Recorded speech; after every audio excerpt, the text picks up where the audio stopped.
All right, then let's go. Alycia and Rini here, out for a walk. Rini is my little best dog friend. She is a scruffy terrier schnauzer mix. This is Sustainable Events Dog Walk, a short podcast from Positive Impact Event Consulting, where you can get a quick nugget about sustainability for your events and event business while on a walk with Alycia and her dog Rini. Sustainability is a big project, but we'll get there together, one little step at a time. Today I want to do a little bit of a walk and talk. I have some ideas that intersect, but I don't have a conclusion. So between the two of us, hopefully we can get somewhere with this. So the deal is, if I don't come to a conclusion, or if you come to a different conclusion than me, you've got to let me know. But I think we can kind of work through this together. I'm imagining that you are going to be able to process this in real time and have some ideas that mean something to you along the way. So the topic that I am thinking about right now is disclosure discussion, especially within sustainability, looking across, not just in events, but across the entirety of sustainability. We've got a really interesting difficulty with the conversation. We know we need to be talking about it. There's a lot of discussion at high level, a lot of air quotes, the industry needs to do this, or the industry needs to do that, or avoid this or avoid that. But there's not a lot of practical on the ground disclosure about what is happening in events, whether it's for proprietary reasons, because no one is feeling confident to admit to something that could be seen as a shortcoming. Sustainability and the sustainability movement does create a bit of a toxic atmosphere that we've talked about before, of calling people out and making people feel at risk of cancellation or scrutiny. That's super counterproductive. And then there's also disclosure, clarity, open discussion with teams lacking. And this is something I can say from experience is not an exclusive to sustainability situation, where everyone on a team at an event is not briefed with the same brief, not given the same language, the same instructions, the same exposure to the mission and the values and the procedures. And that can be when it comes to sustainability, answering questions about that. It can come to other elements of customer relationships or whatever. And I think the other thing that brought this up in my mind is listening to my friends over at the Better Events podcast talking about what they're doing in preparation for their conference, and how we're coming up on this sort of conference and professional development season with IMEX coming up, and then it'll come back around in spring with some of the other conferences. And that brings up the question for me of, how do we all learn and grow with this new information and moving forward as a group? If something is hard to demonstrate or hard to see, if it's a lot of theoretical talk, how do we cross that threshold to understanding the importance and getting a picture of the ease or difficulty of something versus just in your imagination? There's a lot of those sort of real life factors that I think more disclosure could really help solve in the minds of people who keep seeing opportunities to sit into a panel or a workshop about the importance of sustainability, in this case, but not demos of practical application. And I talk about, for marketing at your event, including in your information to your attendees about your sustainability choices and the results of your sustainability efforts, as a tool for their own education and appreciation, because the stats have shown that that is something that the market and attendees and clients are interested in seeing, and does drive decision making, even if it's on the back end, because there's a curiosity there that is not the sole deciding factor, but it is strong. I think the same thing is really important for our professional conferences.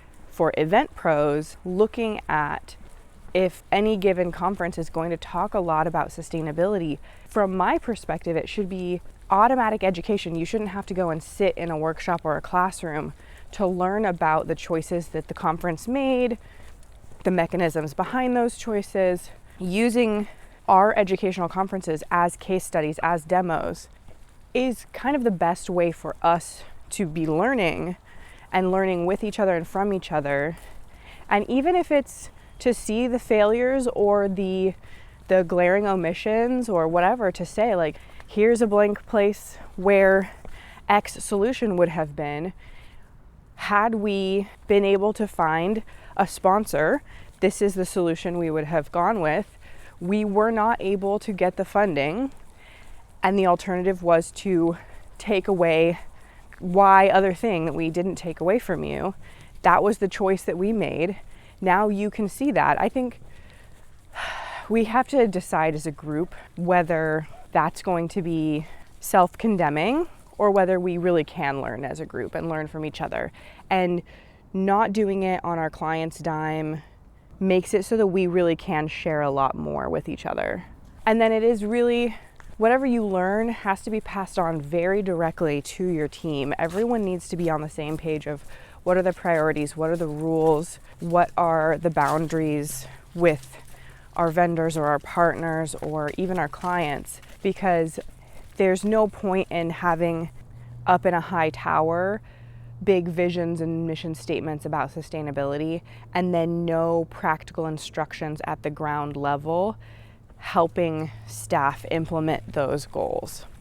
But what do you think when we're looking at the intersection of the flow of information between team members, from client to contract, amongst ourselves, at education, at conferences, at workshops? What kind of information would make more tangible action possible for you?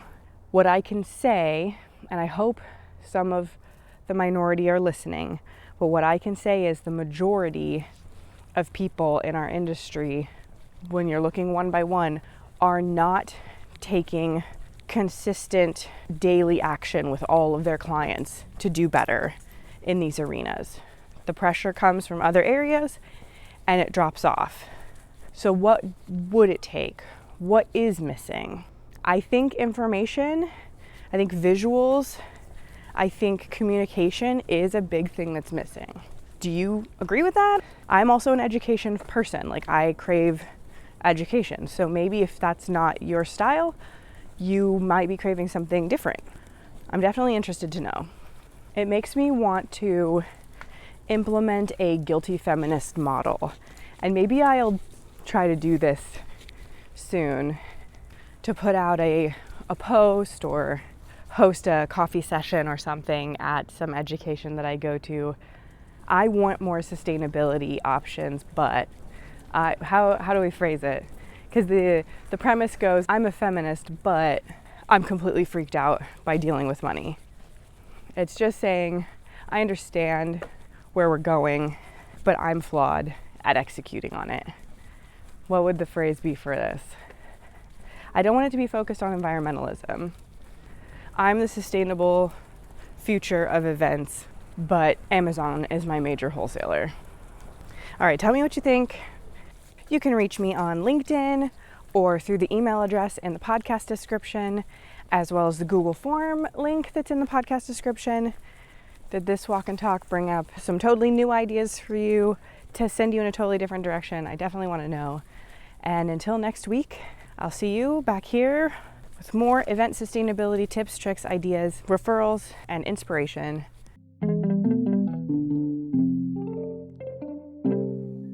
Thanks for joining me on Sustainable Events Dog Walk. I'm Alycia Drewby, founder of Positive+Impact Event Consulting, and I want to help you integrate sustainability into your event business so you're ready to make every event you work on more sustainable. See you next time.